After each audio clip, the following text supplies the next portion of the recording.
Bonjour, c'est Magali. Donc aujourd'hui, je vous parle encore de la loi Elan. Vous savez que j'avais poussé mon coup de gueule parce que cette loi qui concerne, enfin je vais vous parler plus précisément de la loi Elan qui concerne les locations saisonnières, enfin les locations donc touristiques. Comme vous le savez, maintenant c'est réglementé. Cela a été donc voté par le Sénat. C'est pas encore, il n'y a pas encore de décret, mais enfin le Sénat l'a voté là, le 30 juillet dernier. Donc on sait qu'il va y avoir des réglementations et puis des formulaires à remplir, des autorisations à demander, et c'est comme ça. Alors justement là, j'ai un formulaire, vous voyez, bon, moi c'est pour la ville de Nice, puisque j'ai des appartements à Nice.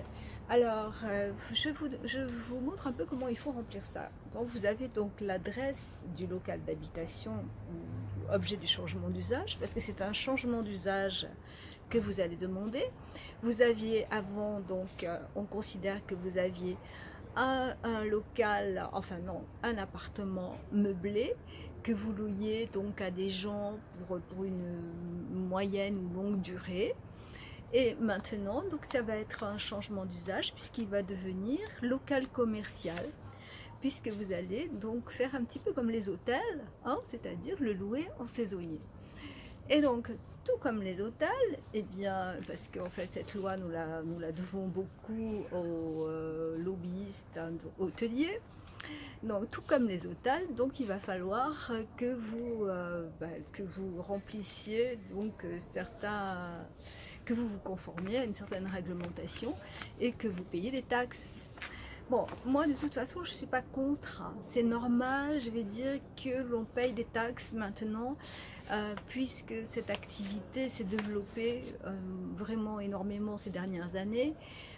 Que donc tout le monde met quelque chose qui est alloué pendant au moins la période estivale, et c'est une manne, hein, c'est très bien, ça rapporte bien, donc c'est normal que l'État maintenant mette un peu son nez là-dedans et essaie de prélever des taxes, hein, normal, jusqu'ici, donc voilà. Moi, ça ne me concerne pas vraiment, puisque moi je suis donc en professionnel, donc je paye de toute façon des taxes, hein, comme une entreprise.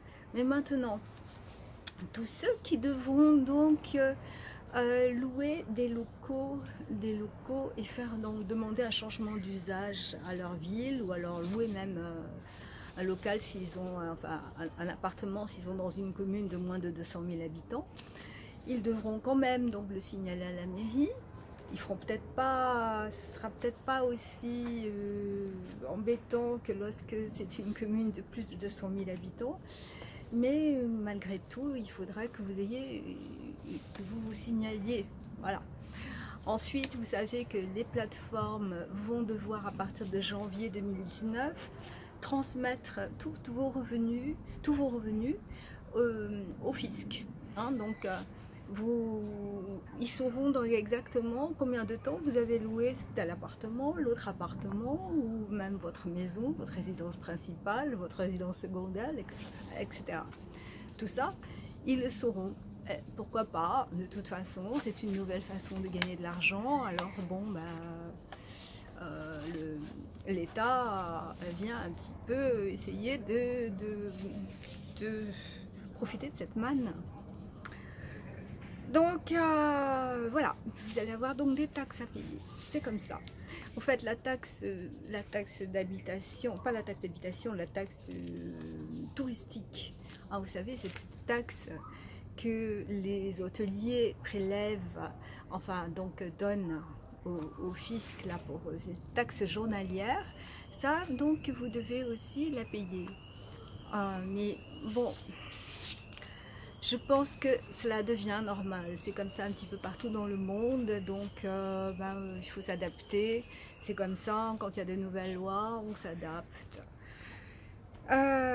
Cependant, moi si j'ai ce papier là, ce formulaire qui est à fournir en 2 exemplaires à la mairie pour obtenir votre numéro, votre autorisation, parce que ça c'est pas très agréable de devoir toujours demander des autorisations, hein. Quoi qu'on fasse en France un peu, c'est ça. Mais bon, avec ce formulaire, vous allez avoir un numéro que vous pourrez donc maintenant transmettre aux plateformes de location en ligne.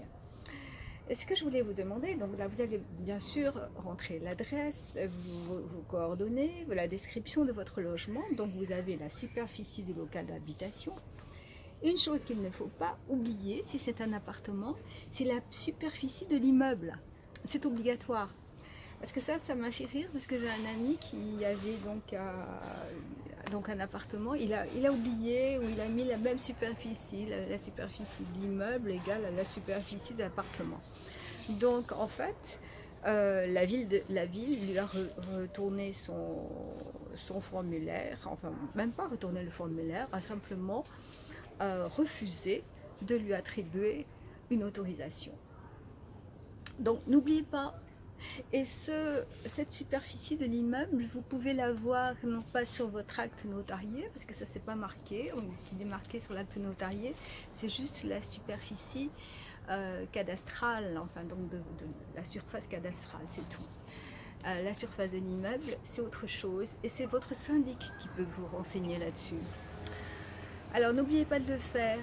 Voilà, ça c'est donc les petits tracas, enfin les petites choses, c'est pas les tracas en fait, il faut s'habituer à remplir ce genre de papier, c'est comme ça, c'est la loi Elan. Maintenant dans la loi Elan, il y a d'autres choses qui sont positives, mais ça pour moi c'est, bon, comme je vous dis, c'est le lobby hôtelier. Hein. Ah, j'ai une autre anecdote à vous raconter. C'est toujours le même ami d'ailleurs. On ne sait pas. Donc, non seulement il n'a pas mis la surface de son immeuble, mais donc il a eu une autorisation, enfin, qui a été refusée, parce qu'en fait, le pauvre, son immeuble, il est dans le même bloc qu'un grand hôtel. Alors, vous voyez ce que je veux dire? Donc, on ne sait pas trop ce qui se passe, mais comme c'est la même adresse que l'hôtel, voilà.